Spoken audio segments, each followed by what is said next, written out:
Allô. Simon Delille qui est là pour vous présenter un nouveau Bon Dimanche en direct de nos foyers respectifs. Alors, vous connaissez le concept. J'ai invité des collègues, des amis, des humoristes, des gens du milieu, des gens de toutes sortes d'endroits pour venir manger et discuter avec nous. Avant, on faisait ça autour de ma table chez nous, dans les conditions qu'on sait maintenant. Le traiteur Olive Orange nous a livré de la bouffe chez nous, ce matin, chez mes invités et chez moi, et on va déguster ça en jasant de tout et de rien. Et je suis très content de recevoir aujourd'hui un couple dans la vie, un couple aussi des collègues, aussi des associés, si on peut dire, dans le milieu, et le gagnant du meilleur podcast non scripté au dernier Gala des Oliviers. Je vous présente avec grand plaisir Thomas Levac et Stéphanie Vandelac. Yeah! Salut! Yeah! Allô! Allô!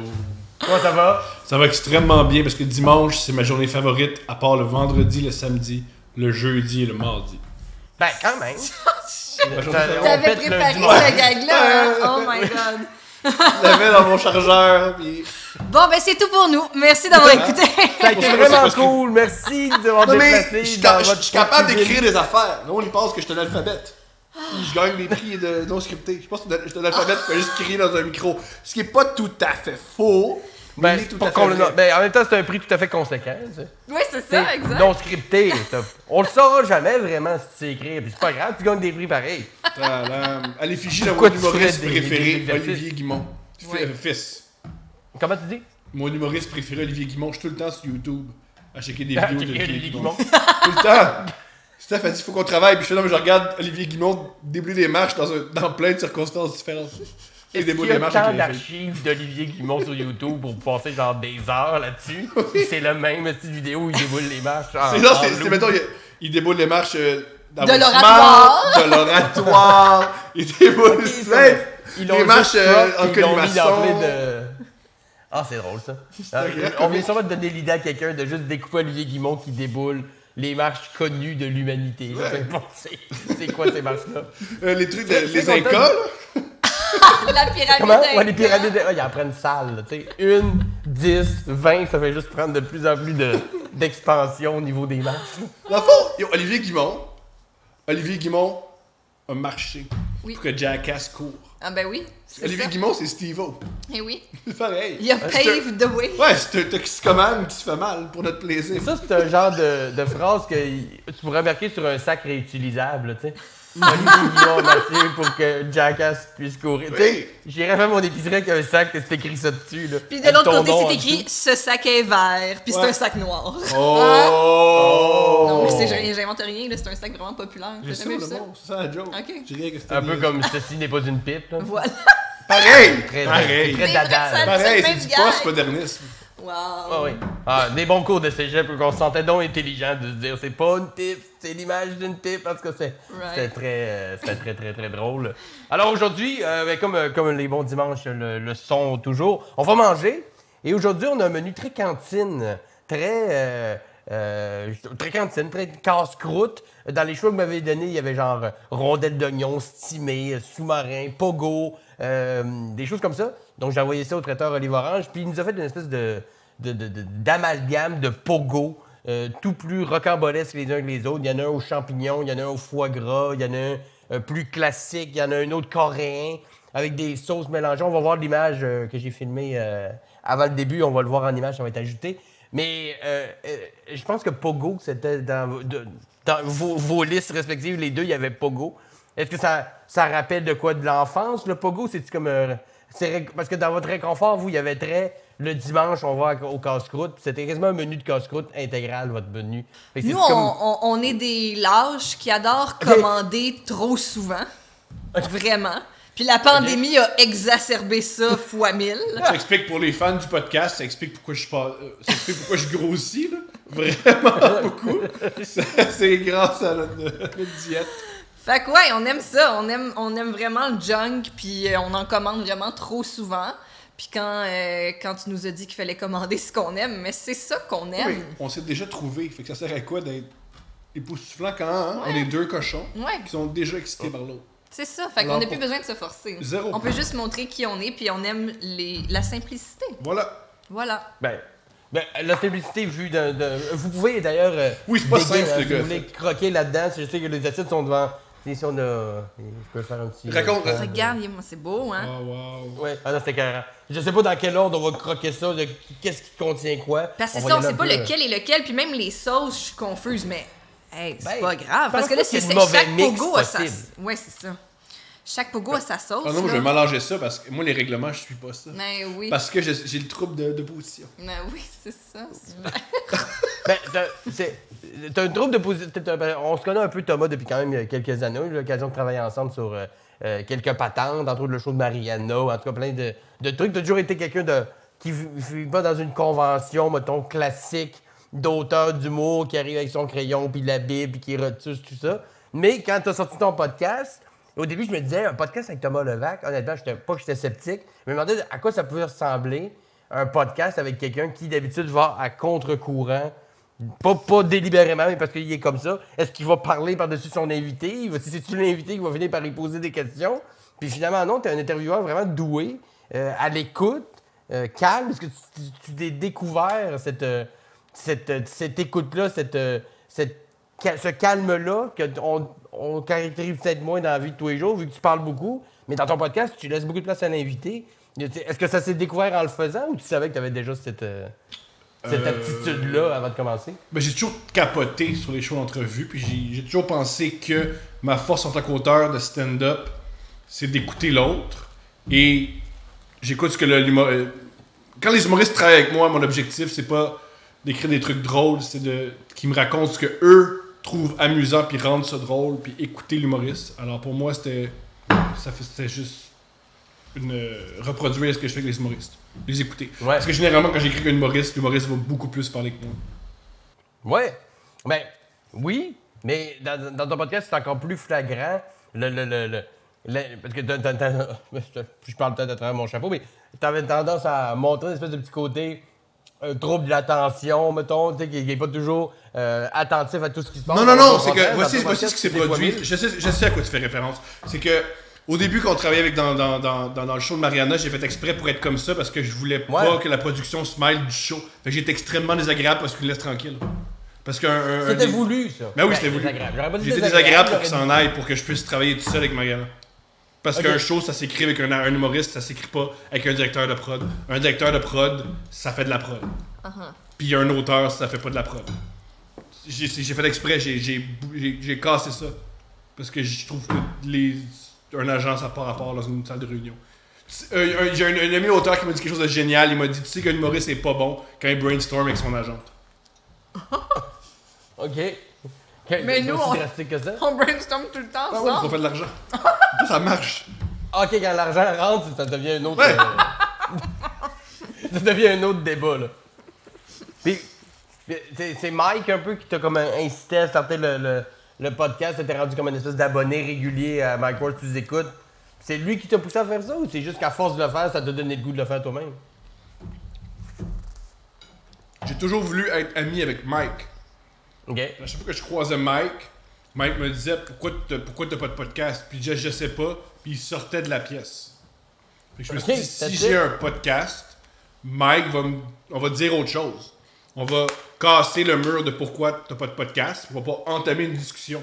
Fait que j'ai juste parti un podcast pour être ami avec Mike puis qu'on puisse parler d'autre chose. Mais Hey, salut Mike, comment ça va? Pourquoi t'as pas de podcast? Je sais pas, je joue.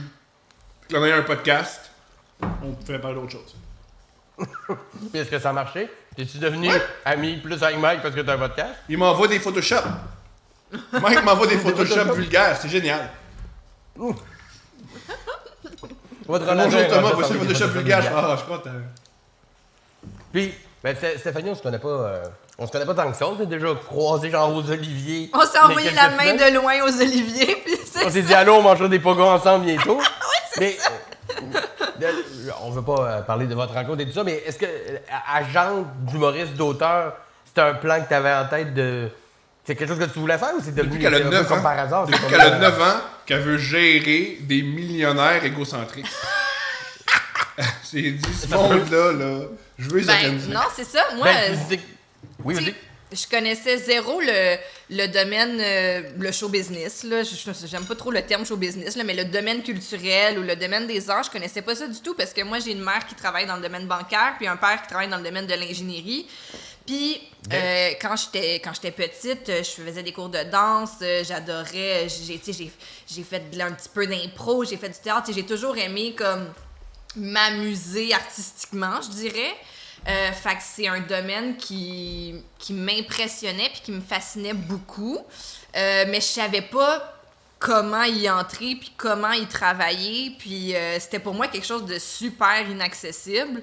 Puis chez nous aussi, on était plus...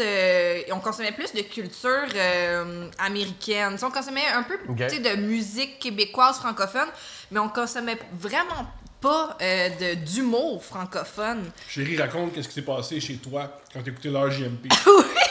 Alors, pour illustrer ça, un beau soir, on écoutait l'heure JMP parce que, bon, ben dans le temps aussi, t'avais le choix de 4 shows, fait que t'écoutais ce qui passait à la télé. Fait qu'on n'était pas nécessairement fan de l'heure JMP, mais c'est ça qui jouait. Mais tout le monde écoutait l'heure JMP, c'est ça. comme...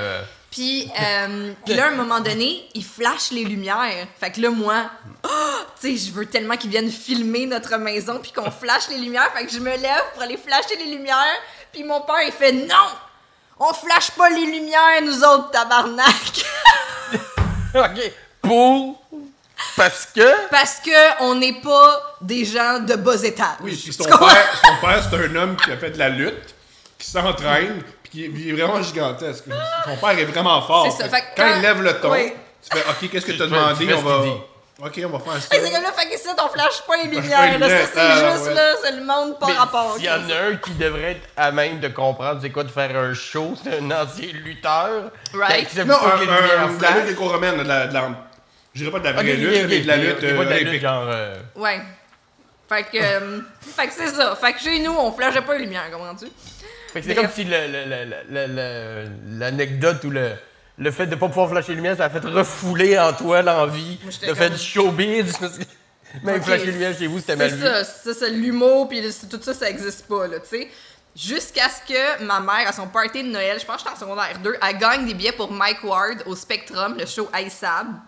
Puis on fait comme, tu sais, il est vulgaire, mais on va y aller. Tu sais, on s'est fait donner des tickets. T'as 14 ans. 14 ans, mais comme il est vulgaire.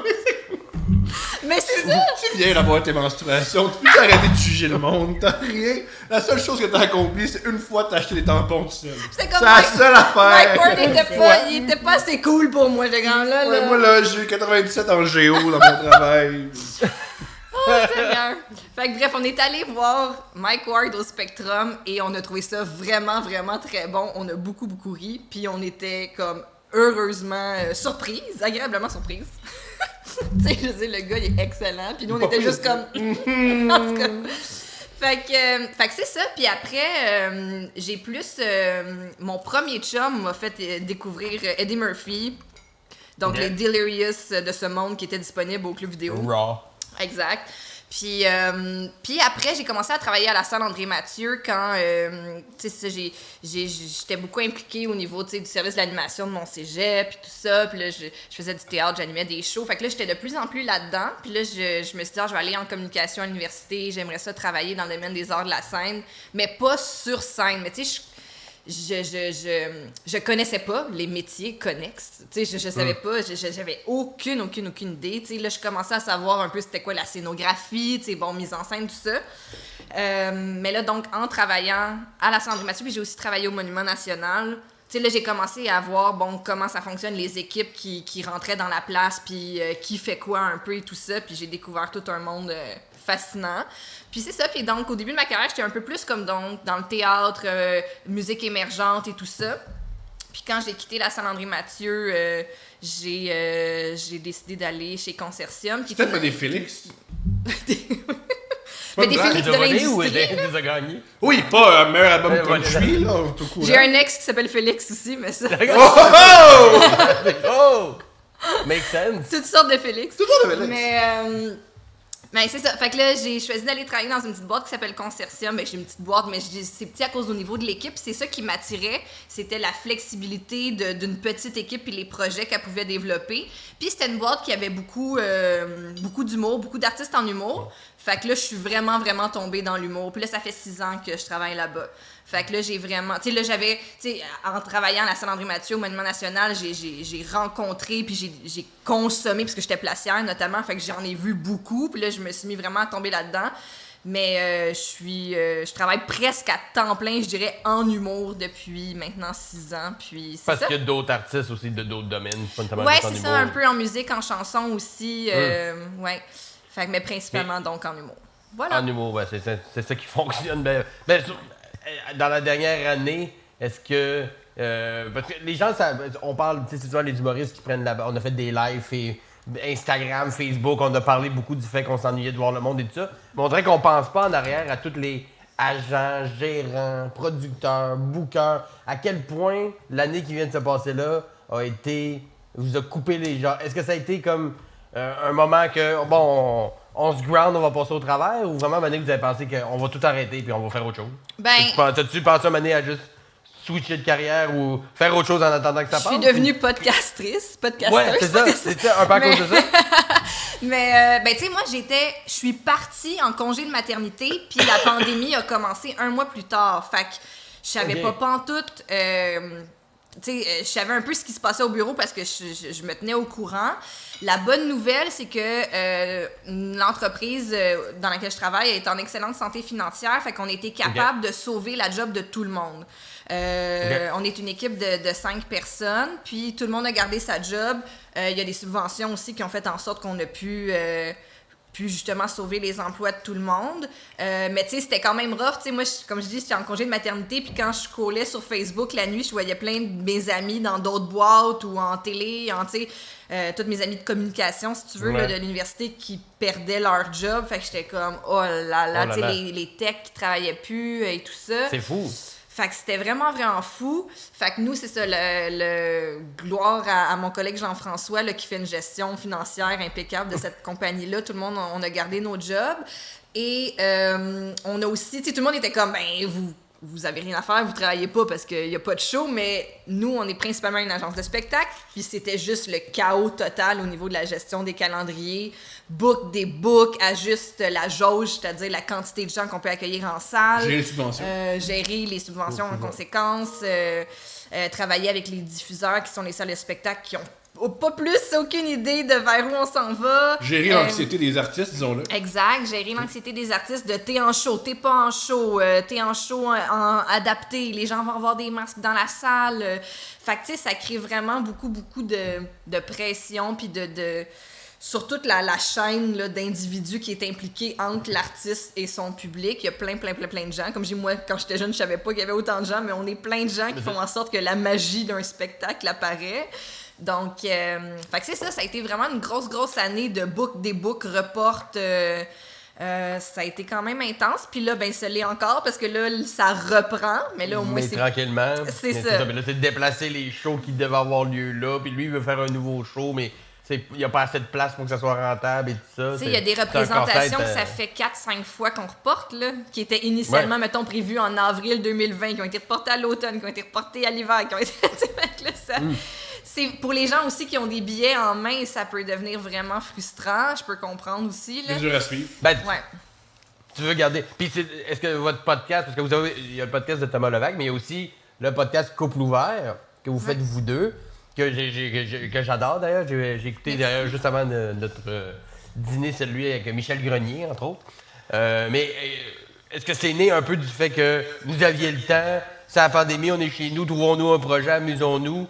Puis ça continue parce que le titre est très accrocheur, le titre est vraiment payant.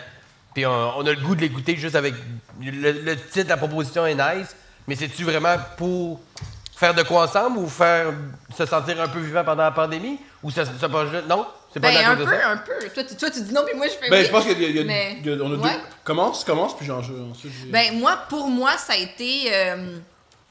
Ben, en fait, ben, si j'en parle... En tout cas, ben, Tom se cherchait une alliée pour partir un podcast où est-ce qu'il y aurait plus de prétexte au délire qu'au podcast de Thomas Levac, qui est devenu vraiment plus un podcast d'entrevues poussées avec des artistes sur leur parcours, leur cheminement et tout ça.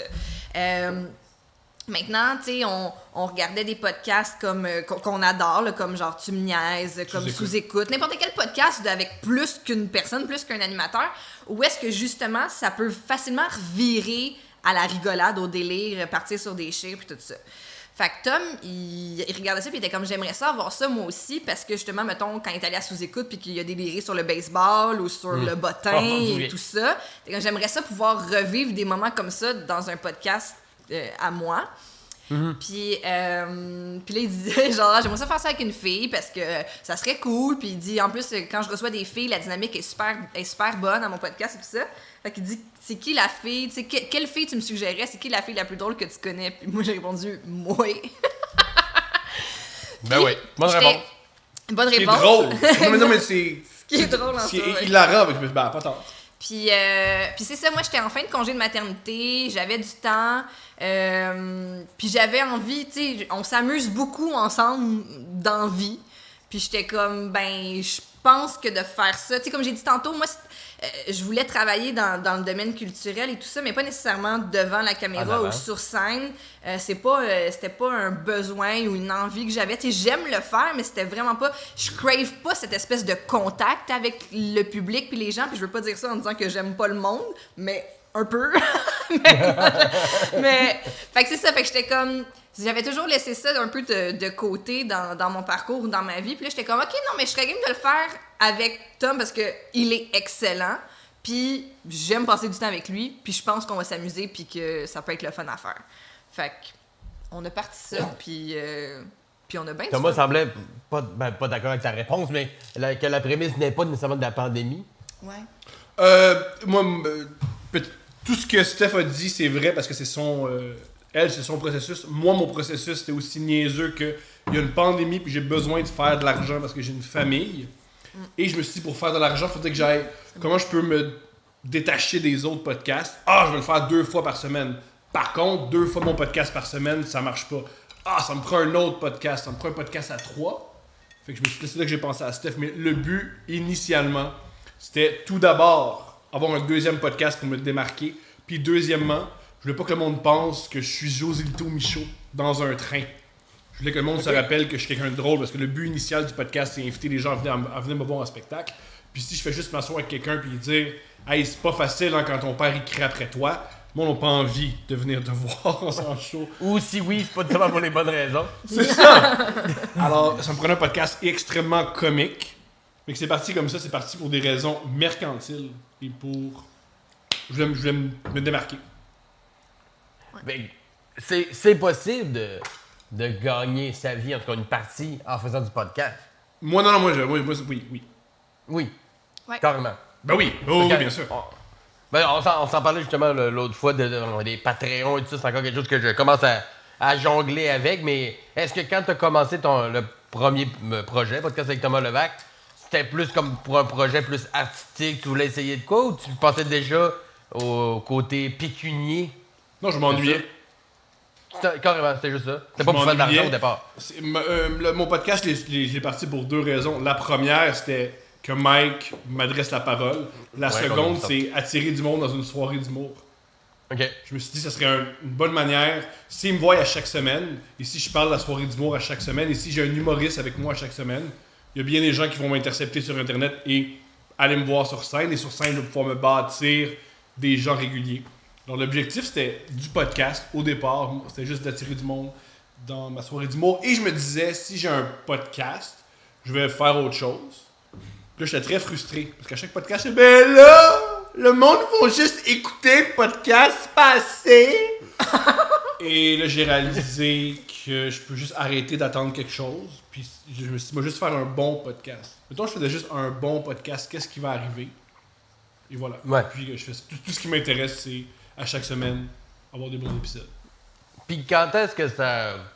Parce que tu as fait l'école de l'humour en tant qu'auteur, en même temps que moi, en fait. On a même été collaborés, on a juxtaposé un an. Mm-hmm. Mais quand est-ce que l'envie de faire de la scène est devenue aussi prédominante de je veux me créer un podcast pour remplir du monde, pour remplir ma salle parce que je veux faire des shows. Est-ce que tu as toujours voulu faire des shows toi ou au départ c'était plus l'écriture puis les shows sont venus plus tard? Comment ça s'est passé? J'ai toujours. Moi, j'ai eu un professeur au secondaire qui m'a écrit sur ma page, qui m'a dit Tom, j'étais ton prof, je sais pas si tu te souviens, t'arrêtais pas de dire que tu voulais écrire plus tard de l'humour, bravo. Ça, je savais pas que je disais ça quand j'étais ado. L'envie de la scène, c'est Adib qui m'a dit à chaque fois qu'on est dans une loge ou à chaque fois qu'on est dans un endroit, tu vas attirer l'attention. Fait que va donc l'attirer sur scène, comme ça, tu vas moins me taper ses nerfs quand on va dîner ensemble. C'était Adib, il m'a juste poussé sur un stage pour que quand on va manger au Saint-Hubert, c'est pas désagréable pour personne. Parce que t'as réussi à faire sortir le méchant en courant sur scène. Ouais, non, ben oui, ce qui s'est produit, c'est que j'étais tellement pas bon sur scène que ça m'a appris l'humilité. Fait qu'au Saint-Hubert, je me calmais, puis je me disais, je mérite pas l'attention du monde. Mange ton poulet, puis c'est assez. C'est bon la scène pour ça. Ah oui, mais la scène, ça permet de connecter. Non, la scène, ça te permet de réaliser, t'es pas si extraordinaire que ça, et t'es pas la réincarnation de Richard Pryor. L'inverse est aussi vrai. La scène peut te donner l'impression que t'es si extraordinaire que ça. Juste les cons qui pensent ça. Ah, je suis pas d'accord. Non, c'est trop facile de dire ça. Ok. C'est trop facile de dire ça. Non, mais de monter sur une scène, mettons, un gros événement, là, quelque chose d'un peu pompeux, là, que t'as passé par des auditions pour te rendre là, pis ça. Puis là, il y a 2000 personnes qui rient d'une de tes jokes. Si t'es pas bien groundé dans ta tête, c'est facile de partir sur une balloune puis de te dire que t'as compris puis t'es donc plus merveilleux que quelqu'un. Je dis pas que c'est correct de le faire. Puis ceux qui font ça, c'est toujours les plus intelligents. Ben, je pense qu'il y a bien du monde que même s'ils sont intelligents, ils peuvent tomber. C'est comme du fast-food. Là, tu tombes là-dedans, puis à un moment donné, tu fais comme faut que je me ressaisisse. Ouais, tu tombes là-dedans, puis là, tu mords le monde.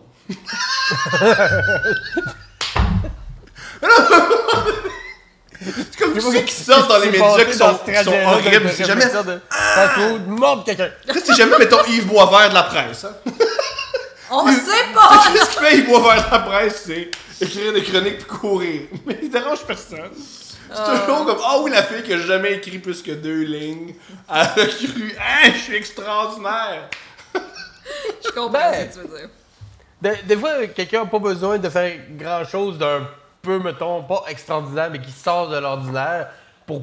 Tu sais, t'en as vu, Thomas, puis on en a vu, puis regarde, je m'inclus là-dedans, ça fait quand même longtemps que je fais ça. Il m'est arrivé des moments, après un certain succès de quelque chose en particulier, d'avoir une espèce de petit flottement qui dure pas. Après ça, je pense pas que je suis pas une réputation de gars imbu puis qui se prend pour un autre, mais d'avoir une espèce de petit moment tampon où tu penses que t'as compris quelque chose de plus que le reste des gens puis que t'es une coche plus.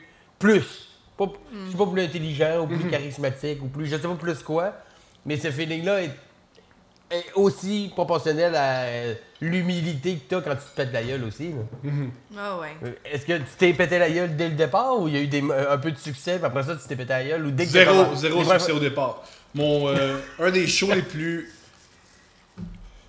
C'est curieux parce que le lendemain que j'ai rencontré... Là où j'ai commencé ma vraie carrière de stand-up, la plus sérieuse, c'est le lendemain que j'ai rencontré Steph sans me rendre compte que c'est le lendemain des Oliviers. Il y a environ 3 ans. Vu que tout le monde était le lendemain de veille, JC Surette m'a écrit et il m'a dit « J'ai plein de monde qui annule parce que son lendemain de veille, parce que sa soirée c'était à Verdun un lundi. Viens remplacer, viens faire un 5. » Je veux dire, tu peux être 5 minutes sur un stage puis parler, t'es capable, Tom. Pire. Ouais. Parle, il me rappelle, il me dit parle en bougeant tes mains, ça va être quelque chose. J'ai juste besoin. Alors je suis allé, merci JC, on t'a vu ma carrière, je l'ai faite, et je me souviens, j'étais nul, j'ai pas eu un rire, et je jouais comme ça. Je mettais le micro là-dessus, sur le mic stand, puis je jouais comme ça, en fixant une table, j'ai pas eu un rire, puis je suis sorti de la scène ayant mal au dos, je me suis dit waouh, d'un coup je deviens bon à faire ça.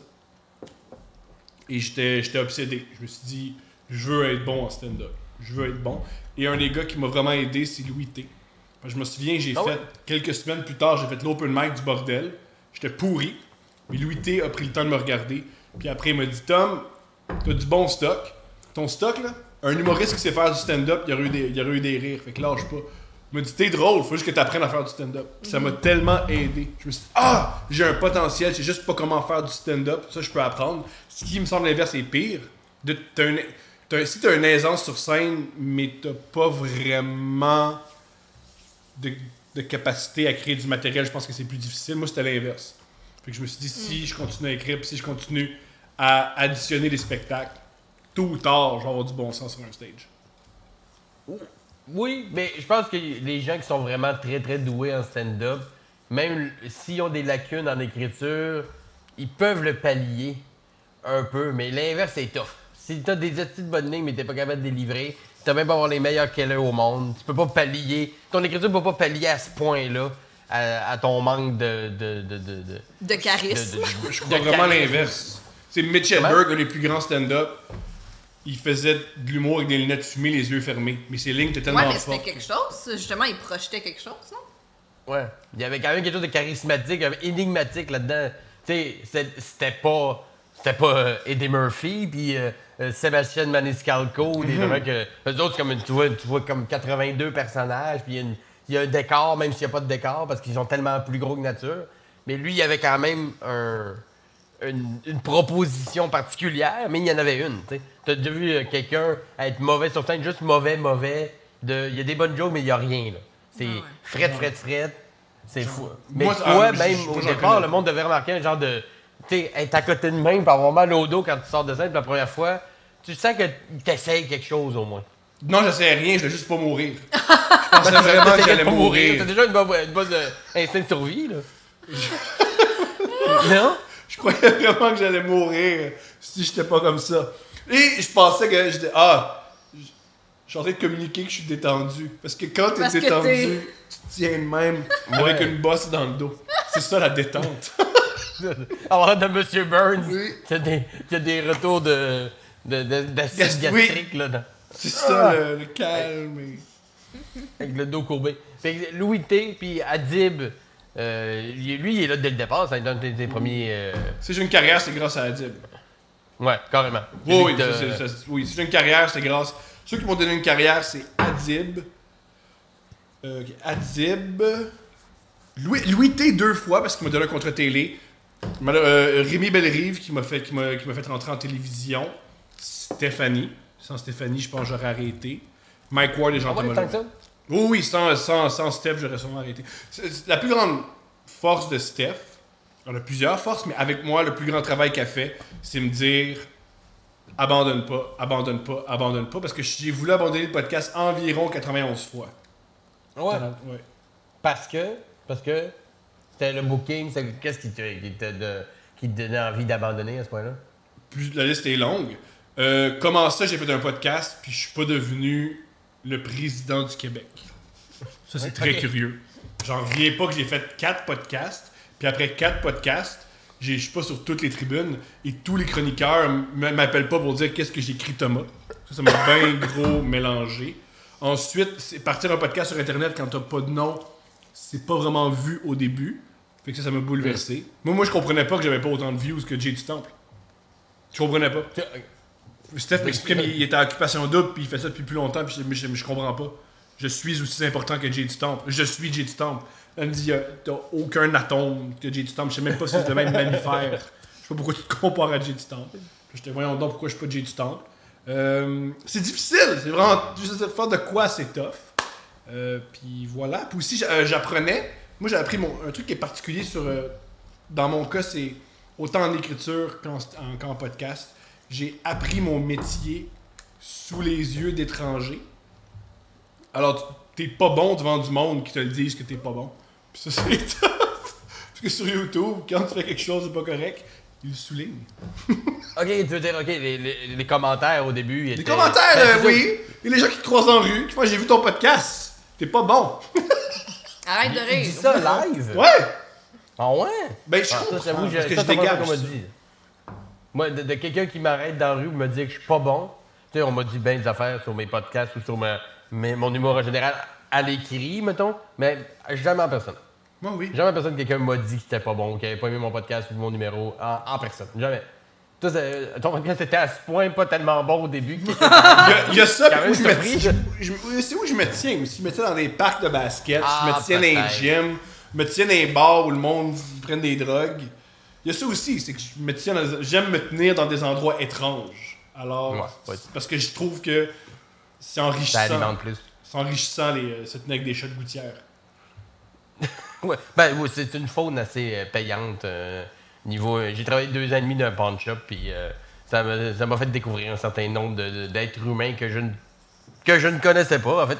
J'avais juste vu, mettons, les cas caricatures dans les émissions de télé ou dans les films. Mais le vrai monde particulier que c'est dur. Ça serait même dur de faire un personnage télé à propos de cette personne-là tellement complexe que j'avoue que c'est un endroit le fun pour se ressourcer à plusieurs niveaux. J'ai déjà joué au basket avec un gars qui avait sa pipe à crack dans l'oreille. Ça t'inspire après pour écrire des blagues. Puis là, il dit ton cadre à ton podcast, il faut que tu l'aies là. C'est lui. Là, on va te le dire. Bouge ta caméra, Tom! Change l'angle. Voyons. Moi, j'aime ça quelqu'un qui dit un conseil pendant qu'il retient le puff. Je te le dis! Quelqu'un qui parle en retenant le puff, moi, ça me fait rire. Les intros sont trop longues. Tu devrais inviter Michel Barrette. Il commence sa phrase, puis il l'arrête pendant qu'il... Moi, t'as dit, c'est quoi que tu devrais... Tu devrais inviter Michel Barrette! C'est des bons conseils, à la limite. Oh là là. Qu'est-ce que tu disais, Stéphanie, pour le... Parce que, je sais pas, toi, Thomas, j'ai un petit côté procrastinateur. Tu sais, si j'ai pas de deadline de quelque chose, je peux facilement tomber dans je le ferai une autre fois parce que je suis pas obligé de le faire aujourd'hui. Puis autant dans n'importe quoi, tu sais. Mais aussi dans le découragement, moi aussi, j'ai cette tendance-là de dire, Chris, on s'en a même parlé, Thomas, tu sais, j'ai gagné le prochain stand-up en décembre. Comment ça se fait que je suis pas dans tous les quiz, que je suis pas le nouvel animateur du tricheur, pourquoi je suis pas à RDI, à heure de grande écoute. Mais qu'est-ce que tu dis à un artiste pour le ramener sur terre sans non plus lui dire, parce que t'es pas si important que ça, mais en même temps il dit, mais t'es très important, continue. C'est comme une espèce de mainstream. Un truc que t'as déjà dit à Benjamin Faneuf. Benjamin Faneuf t'as déjà dit, t'es chanceuse. Parce que toi, un de tes artistes, c'est ton chum. Fait que tu peux être rough avec. C'est qu'on n'a pas, tu sais, vu qu'on sort ensemble, on n'a pas le... On couche ensemble. C'est vrai? Oui. Oui. C'est extraordinaire. C'est une expérience sensorielle extraordinaire. Mais tu sais, vu qu'on a une intimité ensemble, j'ai pas besoin d'être... je veux pas dire... Je suis douce, je peux être quand même douce. C'est toujours délicate. Mais j'ai pas besoin d'être polie. Tu sais, je peux être vraiment direct puis honnête. Tandis qu'avec un artiste qui est juste signé avec toi... Qui tu couches pas. À qui tu couches pas, là, c'est plus compliqué. Non, mais ce que ça arrive des fois. Ça arrive des fois. Mais, tu sais, quand tu as strictement une relation d'affaires, ben, des fois, il faut que tu mettes des gants blancs, puis là, c'est difficile à dire, puis là, il faut que tu lui rapportes des mauvaises nouvelles, puis il faut que que tu expliques pourquoi, justement, mettons que tu n'as pas réussi à le booker sur les émissions de grande écoute, puis là, tu sais, les recherchistes ou les gens de télé disent des arguments, puis là, quand tu parles à l'artiste, faut que tu gages comment tu y dis, qu'est-ce que tu y dis, à quel rythme tu y dis, justement, pour... Donc, nous, dans le contexte d'un couple, on peut enlever bien de la politique, mettons. Puis d'arriver tout de suite dans l'honnêteté, puis dans le gars, c'est le même, tu sais. Puis même encore, des fois, il me fait le gag de... pourquoi je suis pas au tricheur? Puis je suis comme, mais t'es pas au tricheur parce que. Non, la joke, c'est pourquoi je suis pas génial. Pourquoi je avec des enfants. Pourquoi je suis pas génial? J'aurais du fun d'écouter Génial si c'était là. Mais eux. Thomas, Génial, j'écoute. Oui, mais comme là, ils vont perdre une subvention. Là, parce que c'est censé aider les jeunes à. Puis, ouais, mais je t'imaginerais vraiment extasié devant, genre, mettre du vinaigre puis du bicarbonate dessus. Oh shit! Je te verrais over content. Une avion en papier, comme dans. T'appliques comment? Refais ça. Ouais, fait que c'est ça. Est-ce que ça peut pas être un peu l'inverse aussi, des fois, parce que tu ramènes la job à la maison après, là, tu veux dire. Moi, sortir avec son agent, mets un move. Sortir avec son artiste, pire move. Moi, des fois, il est 4h du matin, puis je fais. Pourquoi je suis pas au bordel? Là, mais parce que c'est fermé. Mais là, tu t'es. Je sais pas, fuck! Vas-y, juste laisse-moi tranquille, laisse-moi dormir. Mais tu sais, sinon, un truc que je dis souvent, puis que je pense qu'il est bon pour pour n'importe qui, là, pas juste pour un artiste, c'est que, tu sais, nécessairement, on regarde les autres puis on se compare dans la vie en général. Mais on voit toujours ce qu'on veut voir des autres. Hein, tu sais, mettons donc, il anime telle émission, elle anime tel truc, elle a remporté tel prix, elle a rendu tant de billets vendus et tout ça. Mais t'es pas au quotidien avec cette personne-là, puis tu vois pas tout le travail qu'elle met. Mais tu vois, toi, tout ton travail que tu fais au quotidien. Puis ça, c'est ardu, puis le chemin est long. Puis un truc que j'ai dit souvent, j'ai dit, tu regardes en haut de la montagne, puis c'est correct, on veut s'en aller là, mais il y a le chemin. Puis le chemin, il est long, puis des fois, tu bêches, puis des fois, tu te fais mal aux genoux, puis des fois, tu recules, puis tu réavances. Puis quand tu regardes n'importe quel bon documentaire sur un artiste que t'aimes, tu le vois, ça. Tu sais, des fois, c'est comme... Tu penses à la carrière d'un artiste que t'aimes, puis tu vois juste les highlights, tu penses juste aux highlights. Les Beatles qui ont été des années dans des clubs en Allemagne. C'est ça. Puis eux, ben c'est ça, ils l'ont rempli eux-mêmes, leur char, là. Une affaire qui est déjà arrivée qui m'a fait beaucoup. Une fois, j'ai dit à Steph, yo, pourquoi moi, comme... Tu sais, pourquoi Mike Ward, il remplit des salles juste avec son Patreon, puis pas moi? Puis t'as dit, mais t'as même pas de Patreon. J'avais pas de Patreon à l'époque. J'étais pas bon. J'ai réalisé. Hein? Non, mais j'ai réalisé que... Parce que j'en ai pas. Mais c'est ça, mais c'est ça, tu sais, comme quand il dit qu'il se comparait à Jay du Temps, c'est comme tu te compares à un gars qu'il y a 1 million de personnes qui le regardent le dimanche soir. Tu sais, c'est pas... Ben oui, il y a plus de reach que toi à cause de ça, tu sais, puis... les fans aussi, c'est un à la fois. Hein. Tu vas les chercher, c'est à chaque jour, tu vas peut-être en chercher un de plus ou deux de plus. Puis aussi, par rapport à Jay du Temps, une de ses forces, c'est... T'es confortable avec lui, puis il t'écoute, puis il veut que tu te sentes confortable. Puis moi, toute ma personnalité artistique est basée sur qu'est-ce que tu veux pas entendre, moi te le crier. Fait que ça aussi... Peut-être pas me comparer à Jay du Temps qui est « Ah, salut, comment ça va? Moi, comment tu vas? C'est pas important, ça c'est mes shorts, quoi? » Puis tu sais, il y a un choix artistique, comme il y en a dit, puis il y a un choix de parcours aussi. Je m'explique.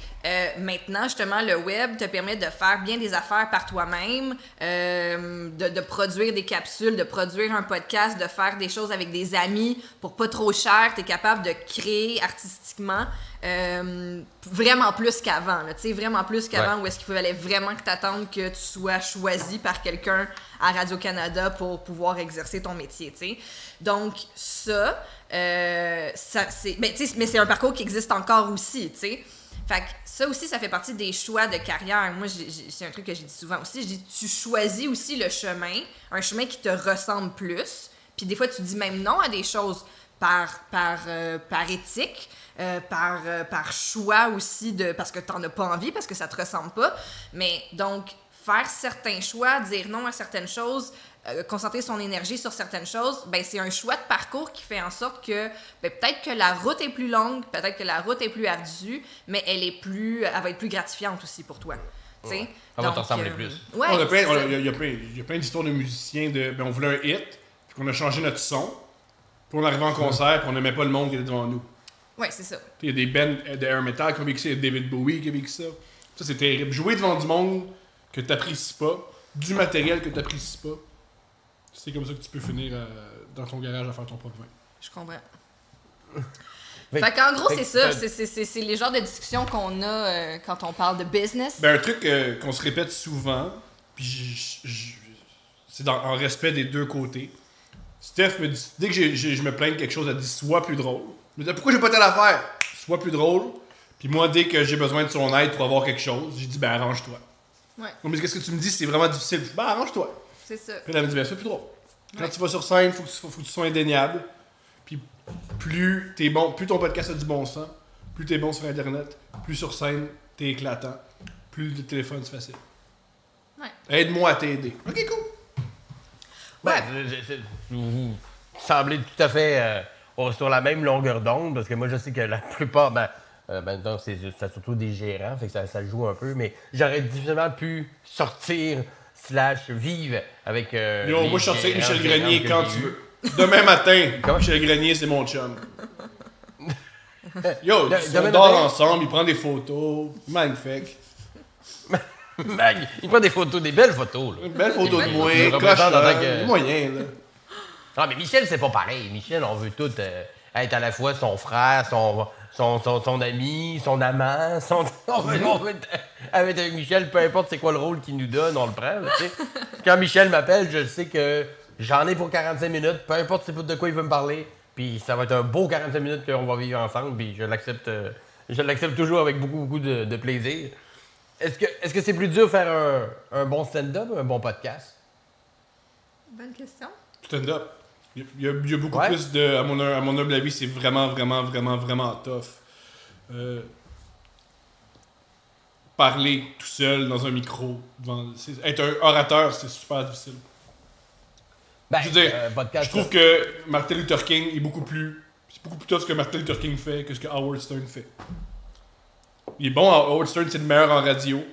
Mais je veux dire, t'adresser à une foule, les épater, les éblouir, les divertir, les accrocher, c'est tellement difficile. C'est vraiment difficile. Oui, c'est vrai que... c'est vraiment... Qu'est-ce qui est le plus difficile? C'est de jouer sur une guitare ou faire du... Ben, tu vois, moi, comme j'ai fait beaucoup de scènes quand j'étais jeune, puis pour moi, monter sur scène, c'est pas difficile. Là, je dis pas que je suis une grande stand-up, là, c'est pas du tout ça, je veux dire, je faisais pas du stand-up humoristique, mais je suis vraiment à l'aise sur une scène. Puis, tu sais, maintenant, je pense que je suis à l'aise derrière un micro, mais tu sais, au début, j'avais plein de tics de langage, tu sais, que j'ai essayé, tu sais, en m'écoutant, j'ai corrigé, l'écoute, être capable d'animer à deux, fait qu'être à l'écoute de l'invité, être à ton écoute, tu sais, c'est toutes des choses qu'il a fallu que je développe. Fait que moi, au début, tu sais, moi, si tu me mets sur une scène avec un micro puis tu me dis, faut que tu animes pendant une demi-heure, ça va... Je vais m'en tirer, là, je dis pas que ça va être le meilleur show de votre vie. Mais tu sais, peux-tu, comme Yvon Deschamps, faire une numéro sous syndicaliste de 10 minutes? Non, mais... Assurément!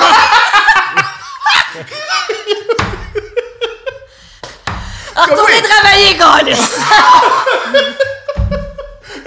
Mon amour, oui, tu peux être animatrice de poule au tricheur, là, de pas, ma chérie. C'est ça, mais c'est ça que je veux dire. T'sais, mais ce que je veux dire, c'est que pour moi...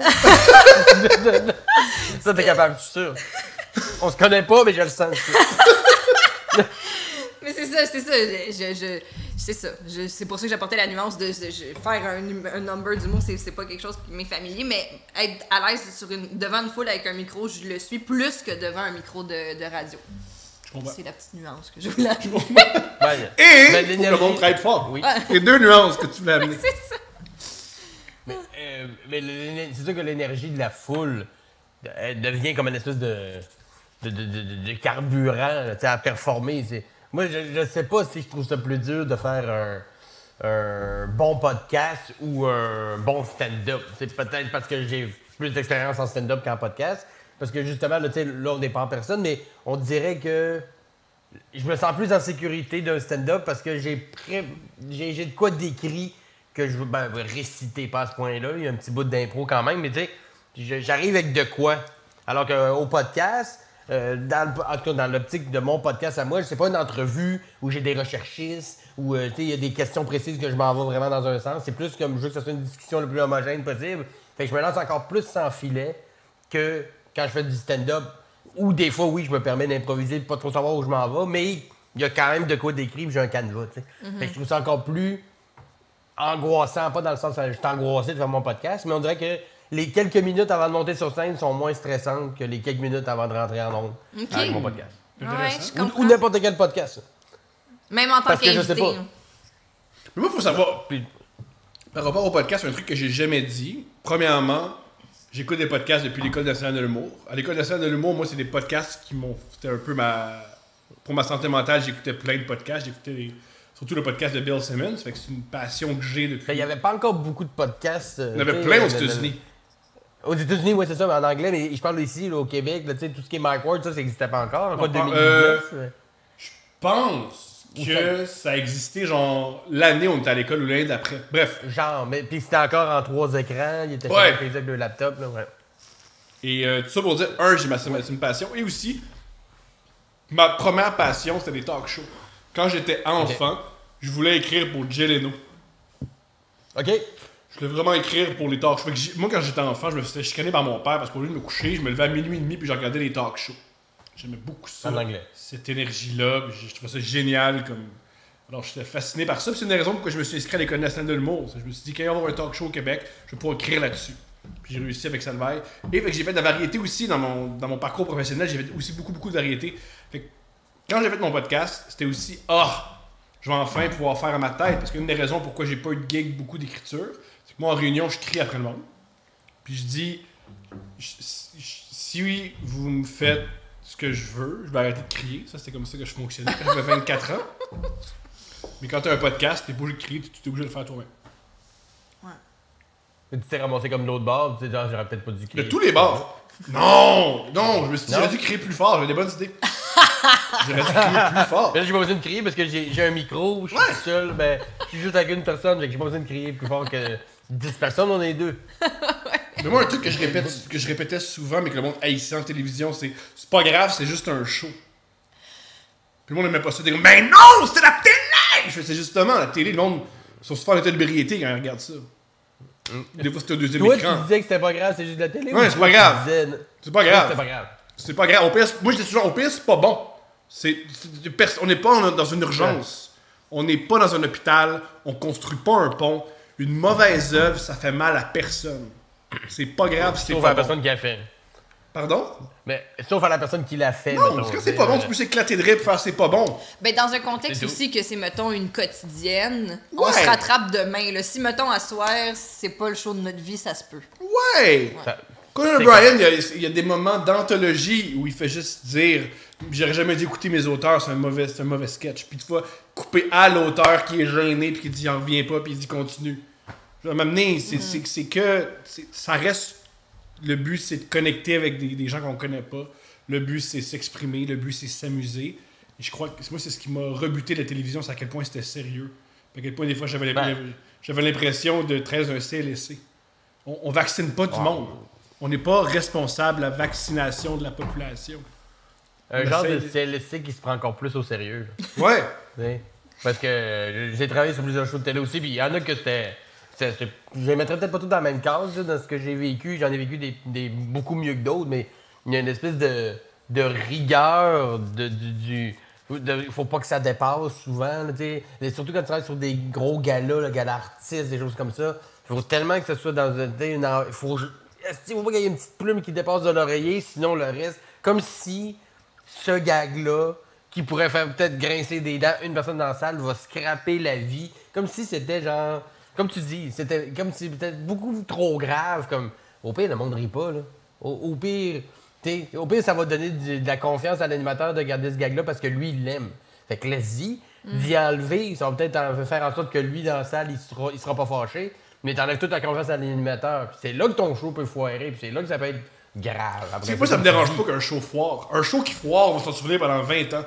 Le gars, Patrick Huard qui anime les Jutras pis c'est épouvantable, c'est extraordinaire.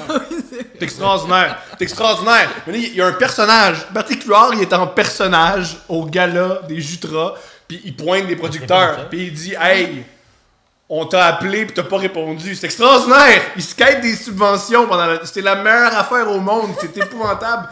Puis je trouve ça triste que je considère, moi, dans la vie, qu'il y a deux... Je pense qu'il y a deux manières de voir l'art narratif. Il y en a plusieurs, là, mais disons. Là. C'est.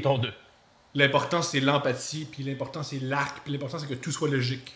Souvent, c'est des films qui sont bien. Tu sais, les trucs sont bien ficelés, là, un peu comme DC 31. Moi, je suis plus de l'autre école que. Un peu comme Scorsese, on s'en fout de l'intrigue, on s'en fout des erreurs de raccord. Fait juste créer des moments. Puis essaie d'avoir le plus de moments possible, puis le monde va juste faire wow. Comme souvent les films de Scorsese, quand tu repenses à ça, ils ont pas de sens. L'intrigue a pas de calice de sens. Il y a des personnages des fois qui changent de costume en plein milieu de la scène. C'est pas grave. Par contre, tu fais telle scène, tel moment, telle réplique, tel plan. Je suis beaucoup de même. Puis je pense que pour avoir des moments de même, un peu comme Scorsese, faut que tu fasses. Moi, je sais pas ce qui marche pas. Tout ce que je sais, c'est que j'ai Leonardo DiCaprio. Puis on a 3 heures pour faire une scène de 17 minutes. De 1 minute et demie. Laisse-toi aller, là, improvise, déconne, let's go. Ma monteuse, qui est la meilleure monteuse à Hollywood, elle va s'arranger avec ça. Ben, c'est pas fou, parce que, tu sais, mettons, tu penses à des films de. Ben, pour prendre ce que je t'ai dit, là. Mais, tu sais, mettons, tu penses à Goodfellas. Souvent, tu pourrais demander à bien du monde, c'est quoi l'histoire de Goodfellas? Puis il aurait de la misère de te le dire, mais il va se rappeler de la scène dans la prison où ils se font un gros lunch. puis qui coupe de l'ail avec une lame de rasoir, puis qui dit que ça sauce trop d'oignons. Scorsese a dit un truc génial. Il y a une des scènes, c'est Paulie, le gros, le patron. Il y a un cigare, pas de cigare. Un cigare pas allumé, un cigare allumé. Puis il dit, si tu remarques son cigare, c'est que l'histoire est pas emballante. Si tu remarques le cigare, j'ai mal fait mon travail de metteur en scène. Mon travail de metteur en scène, c'est pas que le cigare soit raccord. C'est que mon histoire soit tellement bonne, puis t'embarques tellement dans les personnages, puis tu veux tellement savoir ce qui se passe, que tu t'en fous du cigare. C'est encore lisse. Fait que ça serait voulu. Ah, ça, je savais pas. Je pense pas que c'est voulu. Kubrick faisait exprès dans Orange Mécanique pour mélanger le spectateur. Dans les scènes, il jouait avec les verres d'eau. Scorsese, c'était beaucoup plus. Moi, ce qui m'intéresse, c'est la performance. Puis il prend pas de temps à jouer avec les raccords. Ok, c'est pas nécessairement voulu, c'est juste qu'ils s'en foutent. On la refait. Mais que le cigare soit allumé au pont, on s'en pas genre, hey, le cigare, il est-tu comme dans l'autre scène? Il dit non, pas de ça. Ben, c'est quand même le fun parce que ton humilité fonctionne bien, parce que tu compares ton humour à Scorsese, c'est bien. Ben oui, mais c'est. Il faut. À mon avis, Scorsese, c'est un des gars les plus drôles qu'il y a pas. Il y a pas une scène plus drôle qu'en Goodfellas que le gars qui dit. Hey, c'est quoi, je suis drôle? Aussi que j'essaie de créer comme Scorsese. Puis dans la vie, il faut bien plus avoir des grands héros que faire ah, mais moi, je veux juste être correct, puis je veux être les sœurs Olsen. C'est sûr que si tu m'avais dit, moi, je compare mon humour à genre Jonathan Molotov, qui est lui qui a fait Terminator 3, qui a passé à côté, que personne ne se souvient, que c'est même pas supposé être dans la trilogie, ce film-là. Je fais comme moi, mais avoir une petite coche plus haute. Tantôt, tu parlais, j'ai travaillé mon humilité. Mon humour, c'est comme Scorsese, je trouve. Ouais? Ben oui, c'est parfait. Ah ouais, c'est ça. Mais c'est la même méthode de création. Oui, je dis pas que t'as pas raison. C'est juste, est-ce que tu comprends la joke que j'essaie de sous-entendre par le fait de humilité puis de comparer à Scorsese? Oui, moi j'adore. À la DER. À la DER. J'en ai une de mon bord. C'est ça, je suis là. Puis ton travail d'agent serait comparé à quel réalisateur? Quel réalisateur serait... ben oui. Comparer ton travail à quoi? Comment? Moi, je suis Alfred Hitchcock, bien entendu. Parce qu'elle veut coucher avec ses acteurs. Puis je suis dans mes films. Je suis une petite vedette. Elle arrive toujours de profil comme ça. Alfred Hitchcock, j'aime ça. Mais c'est un des trucs qui nous a unis, c'est notre amour d'Hitchcock. C'est vrai. C'est comme ça qu'on a commencé nos conversations. Les d'autres tripaient sur Hitchcock. Qu'est-ce qui vous plaît autant dans Hitchcock, qui vous unit autant dans Hitchcock? L'esthétisme, la narration, le côté mystique dans les histoires. L'élégance, les couleurs. C'est fou faire un film sur des meurtriers élégants. Ouais. Le côté tellement humain, tu sais, avec les failles des personnages. Tous ces films empêchent le sexe. Les gens sont tous un petit peu brisés de différentes façons, puis ils se retrouvent là-dedans, dans la plupart de ces films. Ouais, c'est ça. Son côté qui voulait tout le temps aussi. Moi, ce que j'aime d'Hitchcock, c'est à quel point il y avait toujours des sous-thèmes. Et aussi, ses films sont tellement jolis. Tu sais qu'Hitchcock, c'est un grand réalisateur. Quand tu écoutes un film d'Hitchcock en 1954, tu écoutes un film oscarisé en 1954, puis tu fais, voyons donc, c'est la même année. Il y avait le même matériel. C'est pas normal. Là. Ouais. Aussi, lui, il y a des idées fucked up. Hey, j'ai une idée, on va faire un film sur la tueuse, c'est une trans. Le tueur, c'est un transsexuel, comme dans Psychose. Ou on va faire un film sur la... Vertigo, c'est sur la... Ben, l'obsession d'un homme pour une femme morte. Ouais. Tu sais? Je veux dire, ouais, puis en 1959, hey, moi, je vais faire un film sur... je trouve pas le mot, là, mais coucher avec une femme. La nécrophilie. Voilà. Ah, ouais. Puis ça va être le plus beau film que t'as jamais vu, puis c'est sur la nécrophilie. Ça, on trouve ça génial. J'allais dire avant-gardiste, pas comme si c'était maintenant super à mode de faire des films sur la nécrophilie. Il y a pas plus avant-gardiste que Hitchcock. Ouais, ça a été une grosse tendance des années 80, là. Oui. Ça a été une grosse mode. Hitchcock, c'est le premier gars à filmer une toilette. Dans Psychose. Une salle de bain, tu sais? Non, une toilette. Une toilette, la bolle de toilette? Ouais, elle déchire quelque chose, puis elle le jette dans une cuvette, puis elle tire la chasse d'eau. Ça n'a jamais été vu. Parce que c'est pas un objet auquel tu fais comme, hey, on va porter une caméra là-dessus. Ouais, puis il y avait des codes à l'époque. Il y avait des codes que tu sais, il y a aussi à l'époque que tu peux pas mettre un couple dans le même lit, ça devait être deux lits séparés. Ouais. Ouais, tant que ça. Il Oh ouais, il n'y avait pas de mode de couple dans le même lit Non, avant, genre... Je pense qu'après le film Scarface, qui avait été considéré comme étant en 1924, là, qui avait été considéré comme étant un film épouvantable pour les mœurs, puis les jeunes allaient juste s'acheter des mitraillettes et tirer sur tout le monde.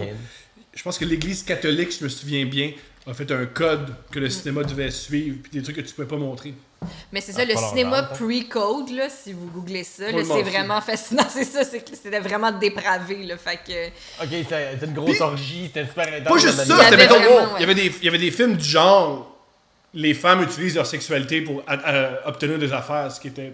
Puis aussi, c'était des films très féministes, des films très particuliers. Ouais, c'est très particulier que le code a fait que les femmes, tout ce qu'ils devaient faire, c'est porter du beau linge puis dire leur réplique d'une bonne manière. Ouais. On va les remettre à leur place. Ouais, ils comprennent où ça s'en va. C'est ça, exact. Faire des enfants, faire un roast beef, fermer sa gueule. Je pense qu'il y a comment ça doit fonctionner. Il y a un film avant le code, je suis pas sûr de ce que j'avance, que je pense que c'est une femme qui lit elle tombe sur un livre de Nietzsche. Fait qu'elle décide de faire la révolution, fait elle fait juste rendre son entreprise communiste. Ok. C'est complètement fou comme film des années 20 quand j'y repense. Des années 20. C'est complètement débile comme film. Ils ont filmé ça, ils ont mis ça dans les cinémas. Je comprends. Puis à un moment donné, il y a des curés qui sont allés voir ça, ça fait aucun ça va faire.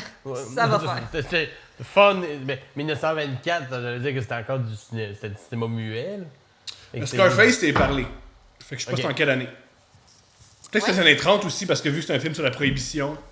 Ah, right. Ouais, peut-être ça va dire ça. Parce que le premier Scarface, le film qu'on connaît avec Al Pacino, c'est un remake. Oui, c'est un remake, ouais, je savais. Mais je savais pas que c'était la fête du code, je pensais pas que c'était si... Mais en même temps, est-ce que l'Église avait fait un code pour que le cinéma fonctionne d'une façon... C'est pas... C'est pas surprenant. Ça fait juste du sens, si on fait des C'est ça qu'ils font, les codes. Ben, ils ont fait ça jusqu'à temps qu'on fasse comme, hey, c'est plate, votre jeu, on pourrait faire autre chose. Hey, le jeu de la religion, c'est un peu plate. Non, mais c'est vrai. Je peux pas marier qui j'aime, je peux pas. Ah ouais. Ben, c'est comme jouer au Monopoly, là, chez quelqu'un qui a ses règles, que faut absolument que tu fasses 4 tours avant de réclamer le 200, pis t'as pas le droit d'avoir d'hôtel, tu dis, hey, là, ton petit jeu, il est plate. Là. Non, chez nous, on marche comme ça, que tu peux plus avoir que 2 maisons pour que tout le monde puisse jouer plus longtemps. Hey, va chier. Ça s'appelle parce qu'une game de Monopoly, c'est jamais assez long. Faut allonger ça. Vous jouez-tu des board games un peu ou Jamais. Non, jamais. Vraiment pas. Au début de la pandémie, on s'est acheté 4 jeux différents Monopoly, puis on a joué juste une semaine. 4 jeux différents? Ouais, on a acheté le jeu avec une carte de crédit. Oui. Le jeu féministe. Oui. Il y a un Monopoly féministe. Puis c'est quoi ça s'appelle Madame Monopoly. Puis quand t'es une femme, puis que un chapeau. Oui, c'est comme la nièce de Monsieur Monopoly qui hérite de l'Empire, I guess. Ouais, c'est le millénial qui hérite de son père. Fait que c'est même pas elle qui a bâti un empire, elle a hérité. C'est ça, c'est la nièce de, tu sais, c'est parce qu'elle est dans la famille. Ce qui est très féministe. Et quand t'es une femme joueuse puis que tu passes go, tu récoltes plus d'argent que l'homme. Ouais. Puis quand tu piges des cartes chance, des fois c'est comme en faveur de la femme puis tout, mais tu sais c'est comme c'est pas féministe parce que féministe c'est l'égalité. Là c'est vraiment juste complètement débalancé en faveur. Ce qui est curieux, c'est le vrai féministe, c'est le vrai Monopoly, c'est que tu sois un homme ou une femme. Non, t'es pas un homme ou une femme, t'es un chapeau. Il n'y a pas de genre. C'est un chapeau contre une voiture. Avance. Fait que c'est ça, fait que là on jouait, mais je gagnais tout le temps là parce que parce que t'as des ovaires. Right? Fait que. Puis chaque case est une invention par une femme. Oui, c'est des. Au lieu que ce soit comme des propriétés à acheter, des lieux à acheter, c'est des entreprises. Puis c'est des des entreprises ou des produits, ou en tout cas des vraies choses qui ont été inventées par des femmes. Ben, tu sais, ça, c'est pas si mal comme idée. Tu sais, pour, mettons, bien. Éduquer. Ouais. Mais si t'es une femme, pas tu gagnes plus qu'un homme. Donne-moi une invention qui était sur le board, je sais pas. Il y avait genre la chirurgie au laser. Tu sais, c'est des affaires de mais... Mais là, je sais pas, là, je dis ça, puis...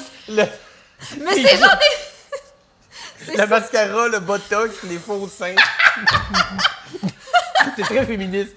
Tu gagnes plus d'argent, mais t'as des nouveaux boobs. Le maquillage permanent. Il y avait une des cases, c'est le génocide arménien. C'est une des cases! Oui! C'est une des cases. C'est le génocide arménien. C'était la case chance. Ouais. Ou les chemins de fer, c'est 4 génocides différents.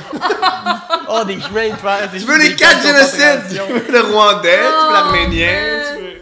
Oh mon dieu, le Monopoly wrong. Le Shoah, là, le Monopoly Shoah. Les chemins de fer s'amènent vers des camps. Non, c'est une très mauvaise idée, ça. On vendra jamais ça. Oui, mais ça rend hommage. Oui, ça rend hommage à ceux qui sont morts au Cambodge par les Khmers rouges.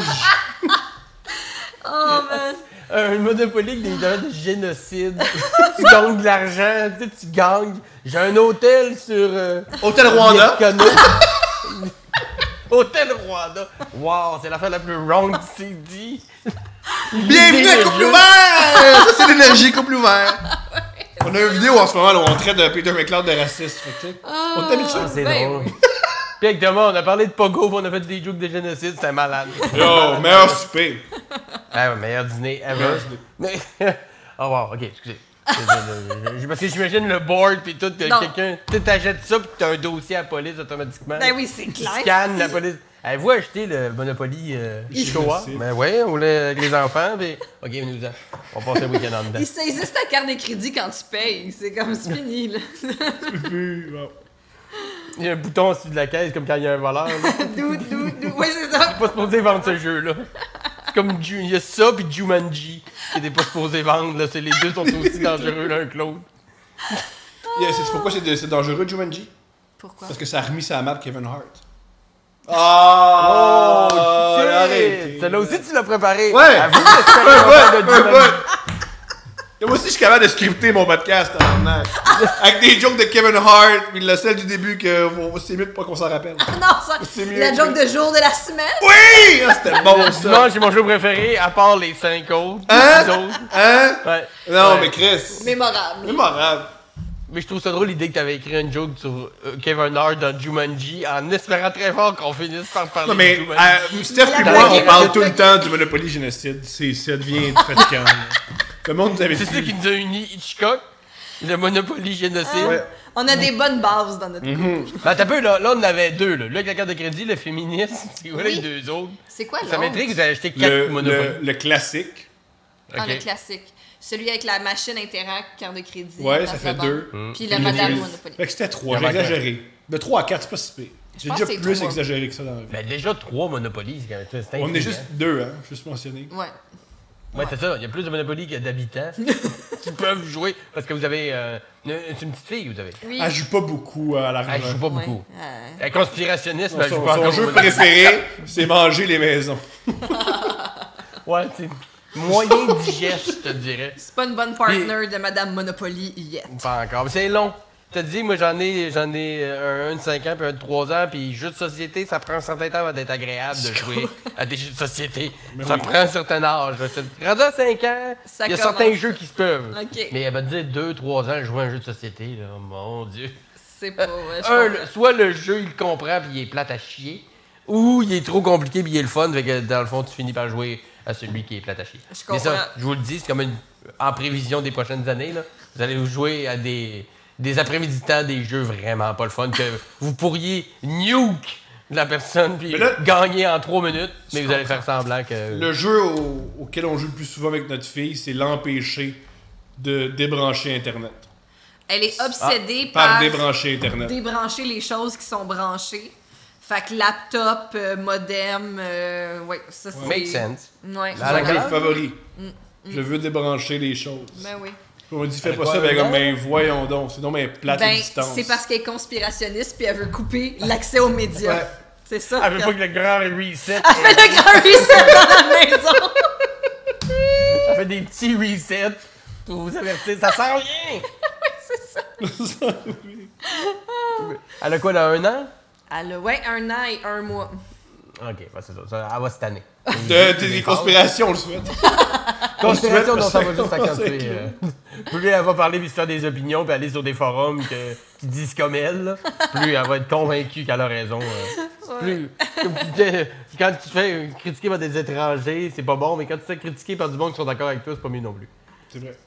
Je pense. C'est le fun d'avoir un peu des deux. Oui, un équilibre.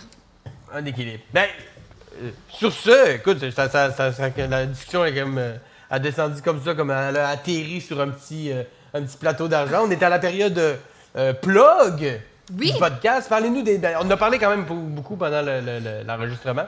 Mais ce qui s'en vient là, pour le podcast de Thomas Levac, couple ouvert ou peut-être des nouveaux projets en stand-by que vous pouvez nous parler, lâchez-nous vos plugs, vos sites, vos médias sociaux et tout. Là. Ben, couple ouvert, donc je vais commencer par couple ouvert, puis je vais te laisser enchaîner tout le reste. Fait que couple ouvert, c'est un podcast disponible sur toutes les plateformes de podcast et sur YouTube. Moi, j'encourage les gens de nous écouter vidéo parce qu'on fait des faces comiques souvent. Oui, je le recommande aussi. Puis YouTube nous paye, on commence pas à le faire. Mon conseil, ce serait écoutez-en 3-4 vidéos. Puis après ça, vous allez pouvoir vous faire une idée des faces, même juste à l'audio. Puis maintenant, vu qu'on a un plexiglas, on voit souvent, je porte du noir. Fait qu'on voit la face de l'invité dans mon t-shirt. Puis quand on est coupé sur l'invité, on voit les réactions de Steph. Ouais, fait que c'est une plus-value de la pandémie, assurément. C'est Ta grand-mère est pas morte pour rien, monsieur. Ça peut, parce que maintenant, on peut voir les faces à Steph dans un podcast. Ce n'était pas en vain. Puis, sinon, on vient de lancer de la merch de couple ouvert. Fait que c'est une autre façon de nous encourager parce que dans le fond, vous pouvez vous inscrire au Patreon de Thomas. Mais sinon, on a de la merch couple ouvert qu'on a conçu en collaboration avec notre graphiste qui a fait notre visuel qui s'appelle Valaska. Fait qu'elle a fait le design. Puis c'est en vente sur le site de la boutique Tamelo. C'est au incognito par tamelo.com. Puis sinon, la toune de couple ouvert qui est quand même un succès populaire dans un cercle restreint de gens, mais quand même. Le cercle restreint, c'est des gens tous les gens qui ont des bongs adorent la chanson. Bref, on s'est amusé un peu avec notre ami Sydney qui l'a fait, qui l'a sampled, puis on l'a mis sur les plateformes de streaming aussi, fait que ça peut être, si vous l'aimez, ben streamez ça, c'est Couple Ouvert Thème, puis le nom d'artiste de notre ami Sydney, c'est Obèse et Barbotine, si vous voulez le suivre sur Instagram. Obèse et Barbotine, j'aime ça. Ouais, si vous voulez le suivre sur Instagram aussi, il est bien le fun. Il est super. Ça, c'est mes plugs à moi. Yeah, Thomas, vas-y. Moi, mon problème, c'est que mon podcast, je suis dernière minute, puis je cours après des invités, fait que j'ai rien de confirmé. Alors, mais moi, je vais venir, là, tu m'as dit que tu allais m'inviter, là, je vais y aller. Je sais, mais je suis toujours dernière minute. Alors, tu vas aller dernière minute, moi, y aller. Je vous jure, dans les prochaines semaines, il y a des bons invités. Ah oui! Dave Godet va être là. Parce que t'en as parlé comme une heure. Ouais! Puis mais j'ai pas encore écouté cet épisode-là, j'ai juste vu le... Une heure. On parle de Dave Godet pendant une heure. Et j'ai contacté quelques personnes qui vont me raconter des histoires de Dave Godet. Puis on va le raconter devant Dave, puis Dave va me dire s'il s'en rappelle. OK. Ça va être malade. Ben, j'en ai. Ah ouais! Ah mais génial, on va se parler. Ouais. OK. C'est quoi ton histoire favorite de Dave Godet? Je pense que c'est au Maurice à Repentigny. C'est un show que Pence animait, François Bouliane. Il animait une soirée là pendant plusieurs années. Il y avait un show là. Puis c'était en décembre, c'était l'open mic. Fait qu'on se rend là, nous autres. Puis tu sais, le boss était vraiment très accueillant. Fait qu'on arrivait là dans la journée, on faisait un tournoi de poker, on buvait, on avait du fun. Puis Dave, lui, avait cette fâcheuse tendance à se promener nu sur scène pendant que les gens étaient en train de performer. Il faisait ça souvent. Il l'a fait plusieurs fois, puis il va te le dire. Là, il se déshabillait, puis il passait en arrière tout nu. Puis il l'a fait souvent, ça. Et là, on est comme toute une gang, c'est l'open mic, on est tous là, on se fait payer à la brosse. Puis là, il dit, hey les gars, je vais me mettre tout nu, on va passer en arrière de peine, ça va être malade. Là, on est comme, Chris, man, c'est l'open mic, c'est le party, passe pas tout nu, laisse faire. Fait que là, puis au Maurice, il y avait comme le bar et tout ça, puis nous autres, la loge était comme en haut sur une mezzanine, fait qu'on voyait le show. Fait que là, il dit, non, j'y vais, il se déshabille. Il descend les marches, il va faire ce qu'il a dit, mais nous, pendant ce temps-là, on a pris son linge pour le sacrer dehors. Fait que lui, il est revenu dans la loge, nu-bat, pas de linge, parce qu'on avait caché le linge. Je me souviens plus si on l'a mis dehors ou on l'avait caché quelque part, mais il a passé un certain temps à chercher son linge nu-bat dans le Maurice à Repentigny. Mais c'est une histoire incroyable! Alors, le podcast de Thomas Levac, bientôt, ça va être ça pendant genre 4 heures. Ben, l'histoire, le même, pendant 4 heures. On a trouvé des anecdotes du Maurice où Dave Godet était tout nu avant ou à la fin d'un show, puis il a décidé de passer tout nu en arrière en se tenant à bisoune. Il y a eu plusieurs fois que c'est arrivé. C'est arrivé au Pub Rosemont une couple de fois. Une couple de fois que j'ai vu ça. Puis je suis persuadé qu'il y en a qui vont te raconter ça encore plus en détail que moi, mais moi, j'ai celle-là que je peux te compter. Adib m'a déjà conté une fois, il a appelé Adib, puis il a dit « Hey, moi je joue du piano, toi si tu veux jouer de la trompette, on va faire un show ensemble, puis il a raccroché. » Il a juste dit ça, il a raccroché? Il a dit « Apprends la trompette! » Dave a raccroché. Ouais. Parce que le pitch était fini. Le pitch était fini. Le pitch était je joue du piano, apprends la trompette. Et voilà. Et voilà. On part en tournée. Je veux dire. Il a fini 3. Il a fini quand même assez haut dans Canada Got Talent aussi. Il a fait Canada Got Talent où il était sur les épaules de quelqu'un puis il jonglait. Ouais. Il avait passé plusieurs étapes. Là. Il était rendu quand même assez loin dans le processus. Puis, il était avec un de ses chums, il faisait What an act! What an act! Trouver sûrement, il l'a sûrement sur YouTube. Ça. Oh, wow! Ben, Christy. Ouais. À mon podcast, tu vas voir ce gars-là. Qui est incroyable. Parce que comment j'ai eu l'idée... Il a déjà volé un char sur la poudre en se rendant jusqu'aux douanes américaines. Puis ça, j'ai pas besoin à vous le dire. Il raconte sur scène. Il le raconte ouvertement. Puis tu sais, là, il est beaucoup plus... je pense que sa blonde est enceinte. Tu sais, il a une petite vie beaucoup plus rangée. Puis il est beaucoup plus... Oui, parce qu'on voulait enregistrer un jour. Mais c'était l'échographie de sa blonde. Ouais.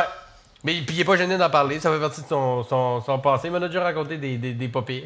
Mais ouais. C'est incroyable. Canada Got Talent, le tout nu. Lui, il va donner une petite chose, ça c'est sûr. J'ai un ami qui m'a déjà conté ça. C'était une soirée d'humour animée par Dave. Puis à l'entraque, il a fait « Ouais, il y a un problème. Faut que je m'en aille. Je suis barman invité dans un autre bar. » À sa propre soirée. Ouais, sa propre soirée d'humour. Puis il est animateur, puis il est humoriste. Mon ami est juste parti à rire, parce que c'est comme sa meilleure affaire du monde. Il y a un autre humoriste qui était fâché, mais il a fait non, mais c'est pas grave, parce qu'il y a Martin Racine dans la foule, il va animer. Puis il a pris un humoriste de la foule, puis il a fait tu vas animer, puis il était comme allô, c'est moi l'animateur. Prochain humoriste, un tel. Puis lui, il est juste allé faire sa gig de bar. Ça, je la savais pas celle-là. Mais tu me dis, puis je suis comme, ben oui. Ben oui. Mais il va sûrement faire ça. Ouais, c'est très plausible, tout ça se tient. Mon anecdote qui m'a fait pleurer dans mon podcast avec Philippe Audrey, c'est une fois Philippe Audrey m'a conté sur Facebook, il fait « Yo, c'est la dernière de ma soirée d'humour, venez-vous-en, let's go, dernière, ça va être super le fun, venez. » 3 heures plus tard, il a juste publié une photo de lui en train de se faire arrêter par la police. Puis il a pas mentionné que c'était un gag.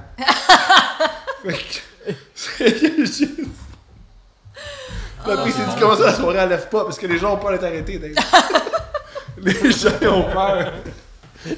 Les gens ils veulent se divertir, ils veulent pas être menottés. Puis s'ils veulent être menottés, il y a des clubs échangistes pour ça, ils iront pas à ta soirée d'humour. Je comprends. Tous les ingrédients étaient là, pourtant si la police. Je sais pas pourquoi ça a raté. Mais non, c'est ça. Ça s'en allait directement vers un grand succès. Fait on s'abonne sur votre Patreon, sur le YouTube, peut-être toutes les plateformes pour écouter vos podcasts. On suit aussi parce que j'imagine Thomas, quand tout ça va repartir, tu vas annoncer des shows éventuellement quand les salles vont nous permettre de faire des shows éventuellement. Même chose, Stéphanie, là tu as un couple ouvert, mais peut-être que c'est le début de quelque chose de nouveau et ce podcast t'aura donné le goût d'en faire un autre et un autre et un autre. Et oui, c'est ça. Au début, j'étais comme, suivez-moi pas sur les réseaux sociaux parce que à chaque fois qu'il y avait quelqu'un que je connaissais pas qui me suivait sur mes réseaux, j'étais comme, c'est bien bizarre. C'est qui lui? C'est ça! Pervers! Là, je suis rendue habituée, fait que vous pouvez me suivre sur les réseaux sociaux, ça me fait plaisir de vous accueillir. mais oui, c'est ça, couple ouvert, puis la vie nous le dira. Mais sinon, moi, je suis au bureau de 9 à 5, pareil, la semaine. Fait que sinon, appelez-moi au bureau si vous voulez me parler. Si vous voulez me jaser, si vous vous ennuyez. Je suis au bureau. Je suis au bureau. Fait que c'est ça. Mais sinon, je voulais dire que la bouffe était vraiment bonne. Je voulais juste dire ça. On remercie notre traiteur Olive Orange pour la livraison de pogo et de desserts. Merci à Mathieu Bellé qui s'occupe de la technique, réalisation et tout. Merci Mathieu. C'est le début d'un nouveau départ pour les bons dimanches aussi. Allez sur le Patreon. Il y a des nouvelles capsules, nouvelles propositions qu'on vous offre. Allez sur le Facebook des bons dimanches, le YouTube des bons dimanches, le Instagram des bons dimanches, bientôt ICQ. Et on vous propose plein de choses qui s'en viennent. Des bons dimanches, nouveau logo, même saveur. J'adore. Je travaille là-dessus.